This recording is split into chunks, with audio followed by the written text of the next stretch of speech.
Hi there, it's Leigh Farnell here, and thanks for watching this. Now, I just want to move quickly for you here on 14 powerful sales lessons that I got from watching the movie The Wolf of Wall Street. People have said to me, Leigh, you've been in sales coaching, business development for years. What did you think of The Wolf of Wall Street? So, to help leverage the whole process, this is what I think. Firstly, in the movie Spider-Man, he says, well, with great power comes great responsibility. And what's happened in The Wolf of Wall Street is the power that has come with the skills on how to influence people, and what he learnt, he has used to evil for evil rather than good. And so we differ straight away in that I work with people so that we use the powers of influence and persuasion so that customers solve their problems, have a better life, and at the same time the engineer, the accountant, the lawyer, the doctor, the chiropractor, the professional that I work with also does well. We actually go for a win-win-win. Client wins, professional wins, owner of business wins, community wins. In fact, it's more than just one. So I'm in the business of using the power of business development and sales for good, certainly not evil, as happened in this movie. In fact, let me say this Jordan Belfort fellow, one, I'm not a fan of him in the sense that he just thinks, I mean, look at those teeth. He thinks it's quite amusing to rip all those people off, and it's celebrated in the movie, but there are great lessons to be had, and so we don't want to throw the baby out with the bathwater. There's great lessons to be had for you and me. I do recommend that you see the movie. I recommend that you check it out and learn for yourself, because it is very entertaining and done very well. And of course, I do love Martin Scorsese, and DiCaprio is terrific, as is the Australian actress who plays his wife. But Belfort, the fact that he's going out there now and says he's a sales trainer really does stick in my gullet, in that there's so many great people out there doing sales coaching and sales training, and I just hope it doesn't muddy or sully the name of sales professional. But I suppose the same as Jeffrey Eggleston potentially muddying the name of doctors. So let's move on. Of course, the movie, we know how it ends, so he does get his just desserts. The community and the law of karma catches up with him, although it seems to me right now that he's out there with those teeth re-celebrating. So I'm not that excited by that at all. But a bit of background before we move on. I've been in the business of coaching, helping people in business, helping professionals in particular, for over 30 years. I specialise in the design, the implementation and the management of high-performing sales teams. So I work with business owners, I work with entrepreneurs, I work with sales managers to design, redesign, implement, work with them in the implementation, and then manage and optimise the potential of their business development teams, or the business development function within their teams. And therefore there's a whole range of things that need to be done to make that happen. I've spent years doing it. I've won awards doing that. We won an award literally last year doing that, and I run regular public events to introduce people to the whole idea of white collar professionals working in the area of business development, how to help them actually break records. And in fact, often people say to me, Leigh, it's like winning lotto, learning these things that you teach us. So these are just some of the clients that I've worked with over the years and continue to work with and have the pleasure of working with, and it's like there's a history book right there from 1985 to now. So let's go through the lessons quickly. One, DiCaprio, Jordan Belfort, is clear on his vision, where he's heading. He's regularly communicating that vision to his people, and you can see that microphone plays an important role in the whole movie, because he's regularly communicating with his team where he's heading, where he wants them to go, what their vision and goals are. The mission: earn, spend, party. He's clear. It's about them earning money, them spending money, and them partying. It's all about him, which is not what I recommend, but certainly regularly communicating what that mission is and why they're doing it, and standing out. And certainly one of his missions was to take ordinary people and help them make a lot of money. What I mean by that is ordinary salespeople on his team, not so much his customers or clients. But he was clear and regularly communicated that, and engaged and enrolled people in the mission. He certainly had powerful systems, and what I've since heard is that those systems have used all up and down Wall Street.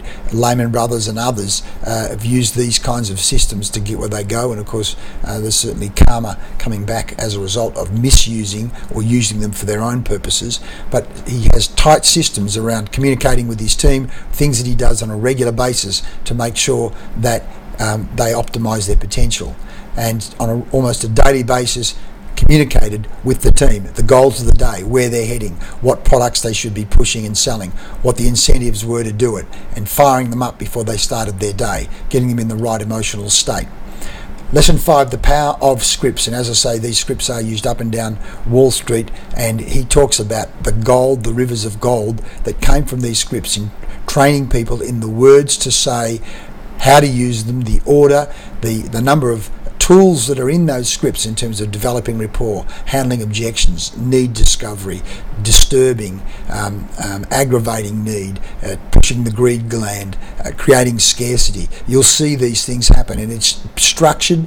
And not only does he have the scripts, he then trains people in the use of the phone, so that he turns the telephone into a tool that generates revenue and money. And certainly here, this is one of his partners that he'd taken, who was quite average at what he was doing, and taught him how to use the phone to make more money and to see it as a tool to take you up the ladder of success. 7, managers leading the training. He didn't have a trainer in the corner doing the training, he led it himself. What did that mean? 1, it demonstrated integrity in the sense that he knew what he was doing. 2, people knew he was serious. He did it. Training was serious. It wasn't like his training optional. Training was serious, and certainly even today, I shouldn't even mention in the same breath, but people with integrity and highly successful people, John Hughes and a whole range of others, doing regular training with their people, leading from the front rather than managers never being seen in training.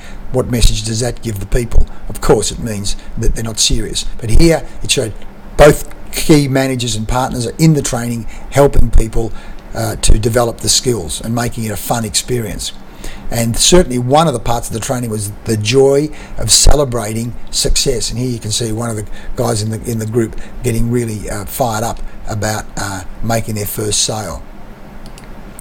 Talking of that, I regularly run public events in helping white-collar professionals, people who sell business to business, to revolutionise, to create a revolution in their revenue. We call it the Sales Rev Up Day. Sales systems, marketing systems, lead generation systems. You get more in one day than often you'll get in weeks of other types of training. And here I do it in such a way that it's a scholarship. It's yours for free. It's my giving back.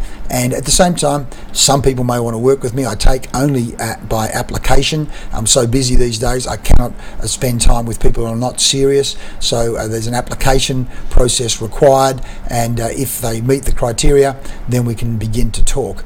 But this day is an opportunity for you to dip your toe in the water. Come along. The next one's March 29th. If you happen to miss that, then come on some other time. But I just thought I'd mention that to you because I'm absolutely passionate about helping people. And as my wife said, people just love those days, and they do feel, and people have said, it's just like winning Lotto, Leigh.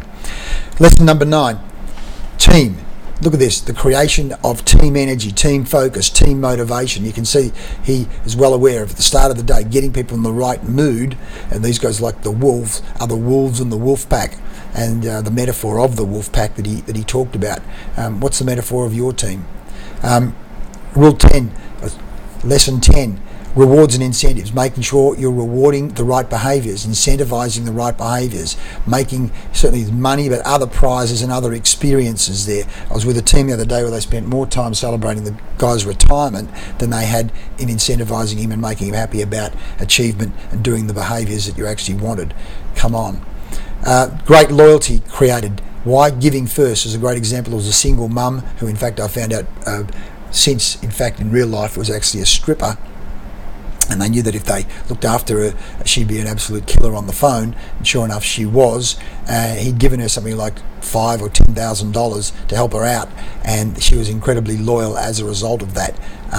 He wanted to demonstrate by giving first, rather than, well, I'll give to you only when you give to me. No, he created great loyalty in his team, and not only loyalty in terms of giving money, but giving knowledge and giving time and coaching to help people get onto the first and second and third steps of the ladder, and getting great joy out of that, and even gloating how good he was at coaching and training others, getting a thrill out of helping others improve.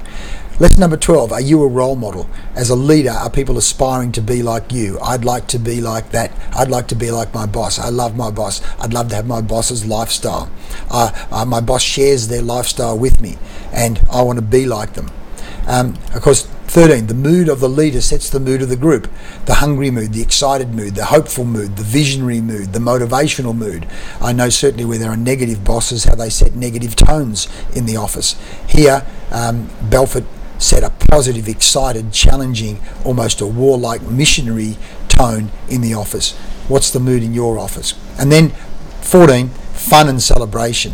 The fun, regularly having fun and celebrating, doing some pretty weird and wacky things, but the team that parties together stays together. And here are also, look at these crazy things that they're doing. Having fun, the team, Branson is very good at this, the team that parties together stays together. So they're just some of the lessons, 14 key lessons from The Wolf of Wall Street, taking the positives out of the movie. The question is, how are you tracking on those? Vision, communication, scripts, system. What are you doing to create a high-performing environment?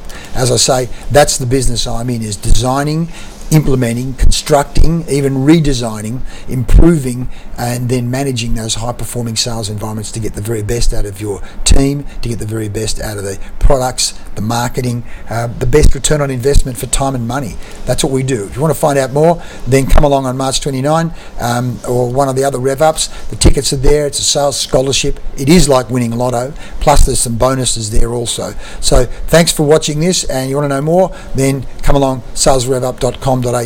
I really am passionate about helping you have the best systems, the best coaching for the best results. We'll see you soon.